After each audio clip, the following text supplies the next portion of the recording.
विहान गणपती बाप्पाला एलिफंटचं सिर कसं मिळतं?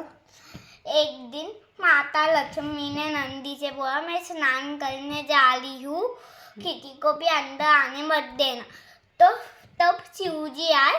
तब नंदी ने रोका और बोला, स्नान ठान के अंदर कोई नहीं जा सकता।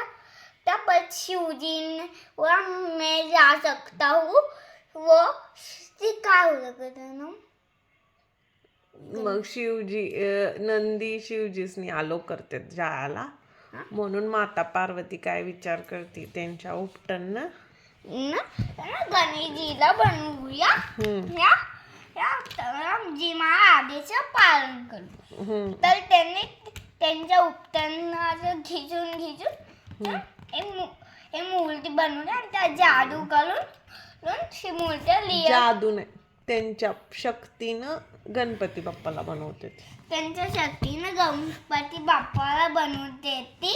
आणि मग पण गणपती तर नॉर्मल असते ती ना, मग परत त्यासनी एलिफंटचं सिर कसं मिळतं?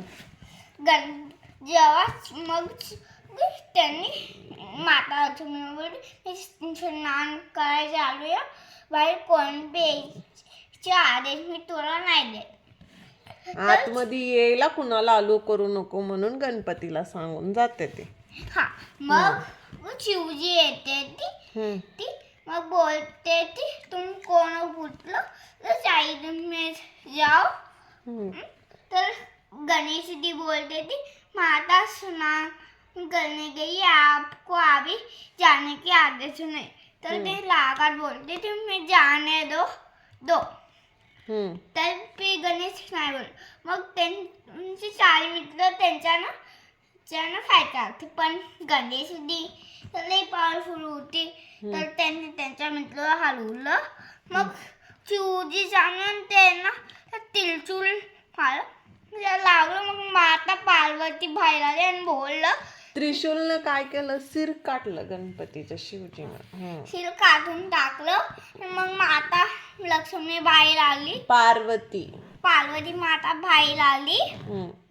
मग त्यांनी बोललं, आता जी तुम्ही शर काटल्या ते मी बनवलं होतं, आता मला पाहिजे या.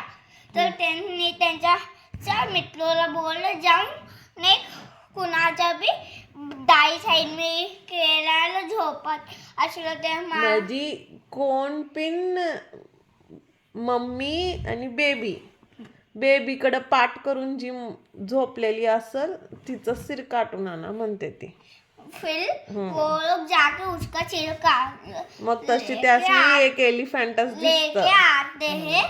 फिर उन लोगों को एक एलिफेंट दिखता है.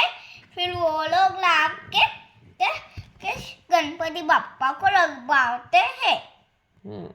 स्टोरी खत्म. डन. Very good.